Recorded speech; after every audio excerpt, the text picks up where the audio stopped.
আসসালামু আলাইকুম। আজকে আমরা কথা বলবো দিনাজপুর জেলার নবাবগঞ্জ থানার আফতাবগঞ্জ ইউনিয়ন নিয়ে। আফতাবগঞ্জ একটি ঐতিহ্যবাহী বাজার ও জনপদ।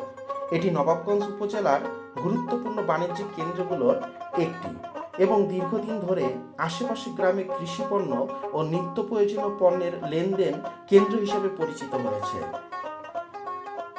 আফতাবগঞ্জ যে অঞ্চলে অবস্থিত সেই নবাবগঞ্জ এলাকার ইতিহাস বহু প্রাচীন।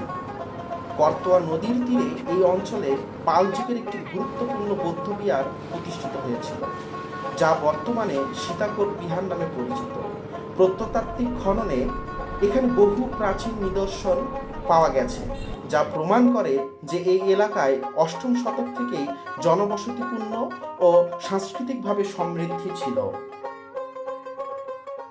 প্রশাসনিকভাবে নবাবগঞ্জ থানা প্রতিষ্ঠিত হয় 1899 সালে এবং 1983 সালে এটি উপজেলায় উন্নতি হয়। আফতাবগঞ্জ এই অঞ্চলের একটি গুরুত্বপূর্ণ ইউনিয়ন ও বাণিজ্যিক কেন্দ্র হিসেবে বিকশিত লাভ করেছে। বর্তমানে আফতাবগঞ্জ আশেপাশে উপজেলা ইউনিয়নগুলোর কাছে সুপরিচিত একটি বাজার। আফতাবগঞ্জে ঐতিহ্যবাহী আফতাবগঞ্জ হাট হয়, যেখানে সপ্তাহে নির্দিষ্ট 2টি দিনে হাট বসে।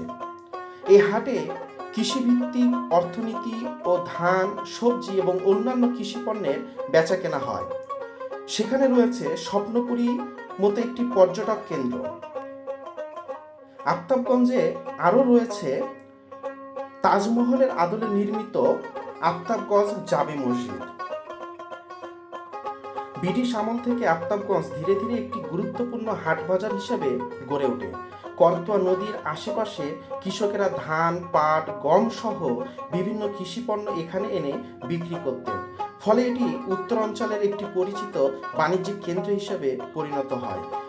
1971 সালে মুক্তিযুদ্ধের সময় নবাবগঞ্জ উপজেলায় বিভিন্ন স্থানে মুক্তিযোদ্ধা ও পাকিস্তানি বাহিনী সংঘর্ষ হয়। আফতাবগঞ্জ এলাকাও মুক্তিযুদ্ধ চলাচল ও সংগঠনে গুরুত্বপূর্ণ ভূমিকা ছিল।